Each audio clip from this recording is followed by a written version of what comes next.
Hey Pop Culture Pals, I am here with a true unboxing.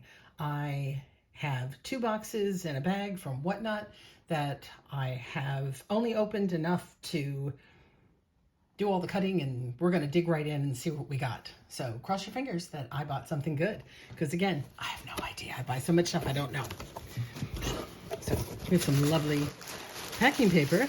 Let's see what's underneath.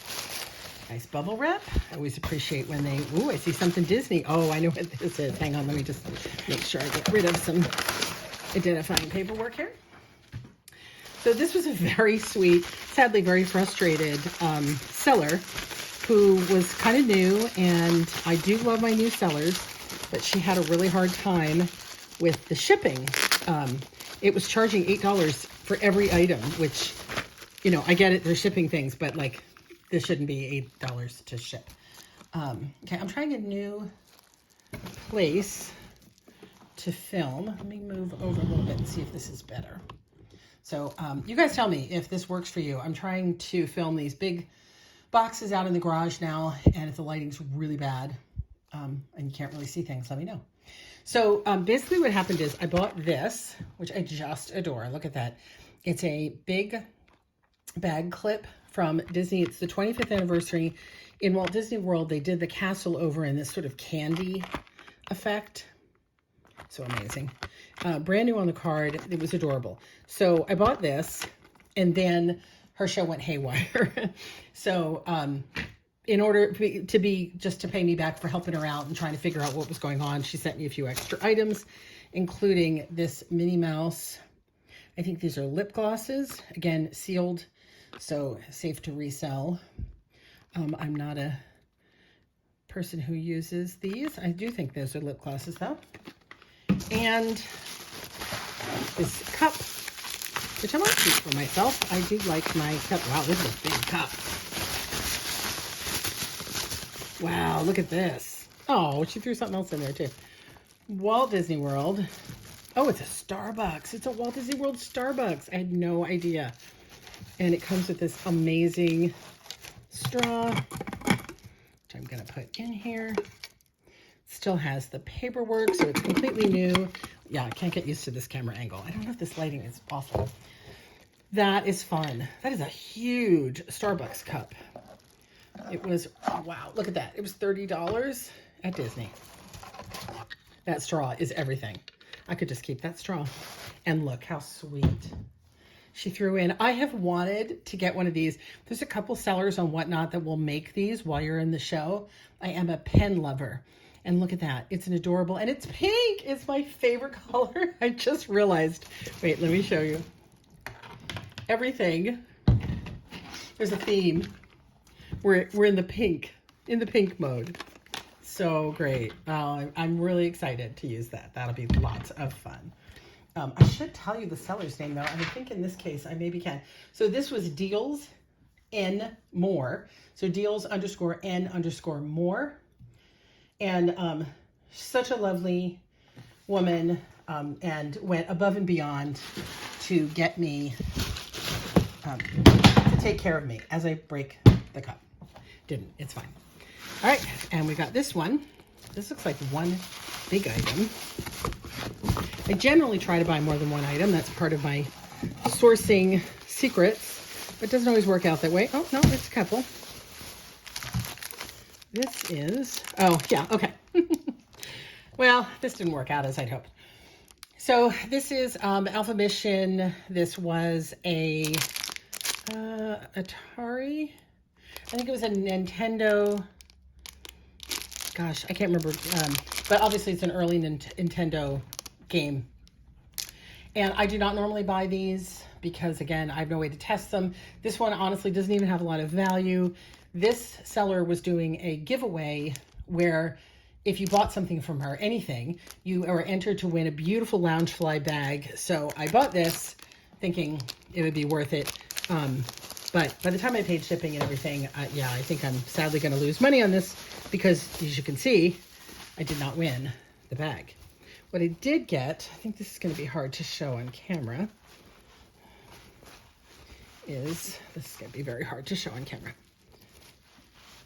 This is a Maybe you can see it that way. So this is a Lydia from Beetlejuice, Lydia cartoon, the Beetlejuice cartoon. And it's from Leg Avenue. Again, the lighting here might not be ideal. And I will say, I was kind of surprised when I looked at it. I wasn't sure it was actually not homemade, but I love Beetlejuice and I love costume pieces, so I thought it was worth grabbing. So hopefully that'll make up for what I spent. Move that out the way. Let's try moving it forward one more time and see if this helps our lighting. Lighting try number 3. So this one, you can see, I had to rip open because it was in a big box. This is another huge lot of Star Trek fanzines. This is, again, a person who has been selling these for a year. No joke. There were so many in the locker. This is Storage Warrior, I believe. There were so many in the locker that it's taken them a year to get through everything. Sorry, again, messing around here. So I will take a quick... I'm going to do a little quick peek here. Okay, I think we're good. Some of these are adult, so I do need to watch that. So this is an Unbound. Oh, Star Trek theme. Oh, sorry, it's not Unbound. I just had it backwards. So this is a First Time, number 36. This is a Kirk Spock / zine. But I bought it mostly because I wanted this. These little Sunshine Thoughts and other Antioch bookmarks from the 70s and 80s sell like crazy. And I'm getting a little collection of them going. So this one had a bookmark in it, so I was like, I'll bid on that. Usually, again, if you're not familiar with Slash, you can look it up. Slash zines do sell generally really, really well. This seller just was at the point where he just had to move this stuff. It had been around so long. And I'll tell you, everybody on that auction got some amazing deals, because normally you can't touch these for 30, 40, 50 or more dollars online, if you can even find the one you're missing. So yeah, we were probably picking them up for about $5 each, which is insane. So that'll be fun. I'll be reading that. I'm a fanfic writer from way back. This we're going to look at in a second. A Secret Place 10. This is a Beauty and the Beast fanzine. And we might have some adultage going on here. Hang on a second. No, this one I grabbed because it was unusual and nobody else wanted it. Home is Where the Heart Is by Vicki Richards. It is a Star Trek, like, single story fanzine. Oh, pretty nice art. Oh, that's quite nice art. Single stories don't sell as well, but I don't know, I thought the graphic on the front was really cool, so I grabbed that. And this, I think we're safe to show. This is Charisma 19. This is also a Kirk Spock. It does have a little bit of smudge happening. I'm trying to see if there's any art I can show that is work safe. Oh, not much art in this one. That's kind of a shame. Not much art in this one. That must be why this one doesn't sell for as much. But, it's okay. Anyway, this will, I'll have fun reading it, and then I will pass that one on to another fan. This is a much bigger issue that, hang on a second, I'll be right back to you.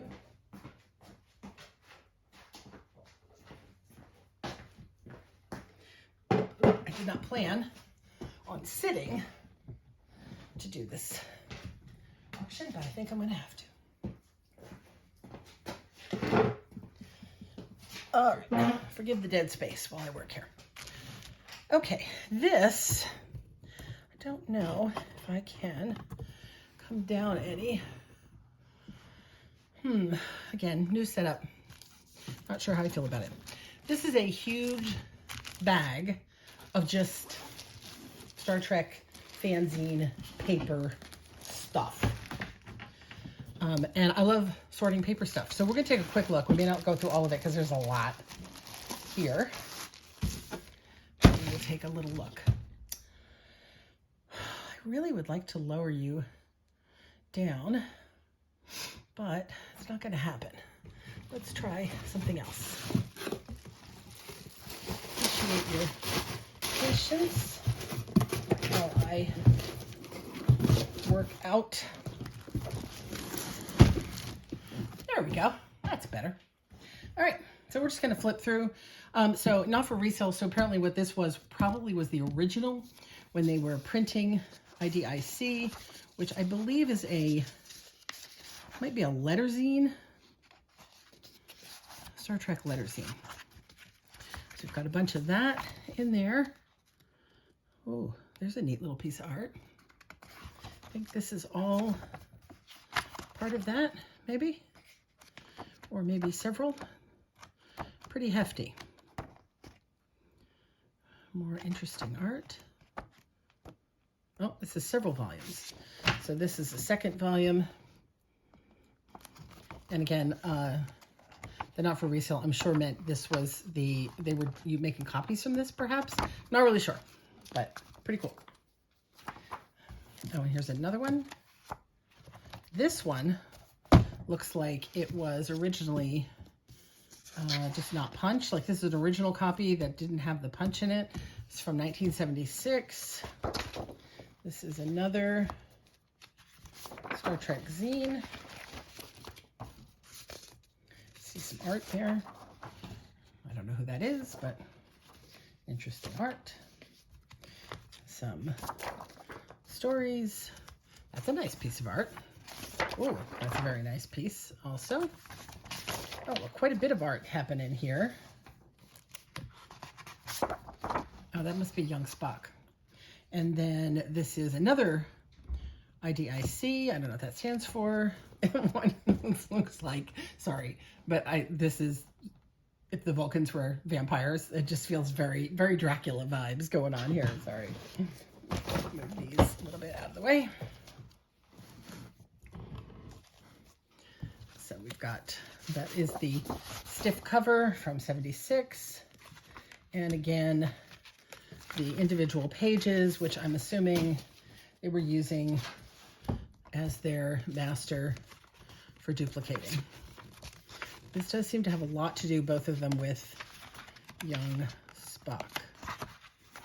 And oh my, here we have IDIC 6, which clearly does appear to be a het gen, as they call it. In other words, Spock with a woman instead of Kirk. This one, oh my God, the print on this is so ridiculously tiny. Oh, wow, that's small. So I don't know if I'll even be able to read that one, although I certainly would like to. I'm not quite sure what's happening there. Some more art. Oh, this one had, oh, this is interesting. Let me go back a sec. So this one had some music in it. I think she was writing like Vulcan folk music, I guess, was the sort of the point. So not really folk songs, but more if you wrote songs on Vulcan, this is what you would have. Very interesting. And Time of Mating. Oh, that's a sweet piece. Look at that. That's nice. We've got the stars. Another lovely contemplative piece of art there. And oh, look at this. Ha! There's all of our sci-fi friends. Star Trek, what if we gave a fanish convention and everybody came? That's fun. So of course we've got Star Wars, Star Trek. Do we have anything else represented here? I'm not sure who some of these little guys are in the front. Maybe ElfQuest. I know they were very popular at the time. That's great. The Nearer the Dawn. And then we get to one more. I don't know. This is Spock on a bicycle being chased by a rabid animal. Okay. Nice piece of Spock there. Oh, so this is some art. The bronze cord. Again, I think says not for resale. I believe this was probably the copy they were using to copy from Weep No More. So again, more music by Leslie Wilker. And this one comes with, here's the music, so you can play it. Imagine they were doing like folk songs, the bronze cord. Does seem, what may have happened is a lot of, I know, I used to know somebody in the fandom that would go to conventions and sell on behalf of other sellers, of other publishers. So perhaps these were their masters that they made copies from. I don't know. But again, here we have more young Spock. Very, very big preoccupation with young Spock on these. So that is what that is.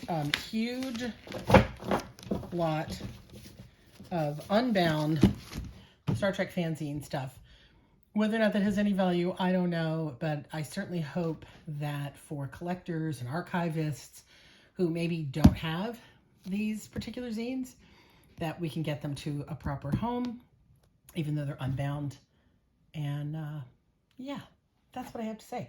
So everything I opened here today, this is definitely my favorite piece. I do love it. And I definitely want to thank, I think it's Nina at Deals and More, or maybe saying her name wrong, for sending me this fun Disney pen. Did you get anything interesting this week? I would love to hear about your pop culture finds. Disney, Star Trek, Star Wars. Tell me about it in the comments below. And if you like these unboxings and you want to see more, hit that subscribe button so you'll know every time I upload. I get a lot of stuff coming in from WhatNot.